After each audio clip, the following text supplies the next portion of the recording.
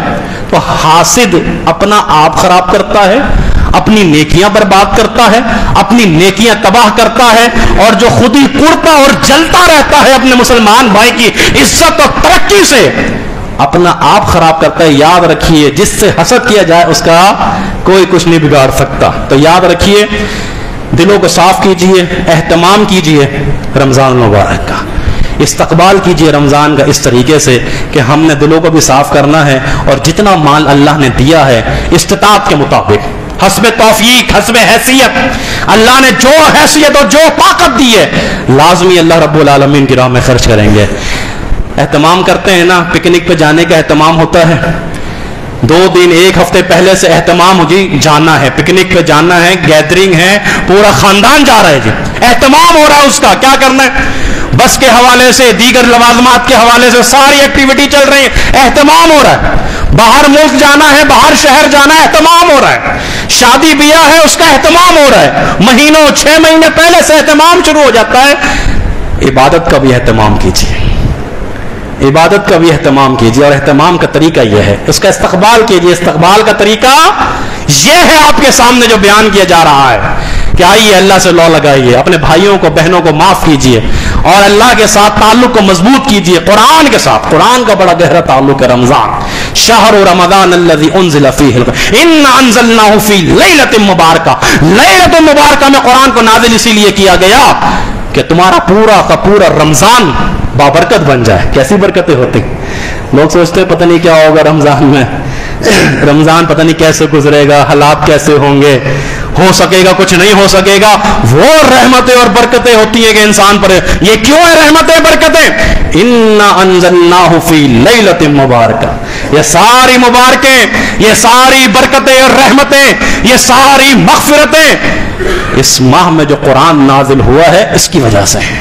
تو اس کے ساتھ اپنے تعلق کو مضبوط کیجیے، حتیٰ کہ فرمایا سحری کھاؤ، نبی علیہ رحمۃ صلی اللہ علیہ وسلم نے فرمایا سحری میں برکت رکھ دی اللہ نے، کھانے میں برکت رکھ دی اللہ نے، فرمایا کہ افطار میں جلدی کرو، خیر میں رہو گے۔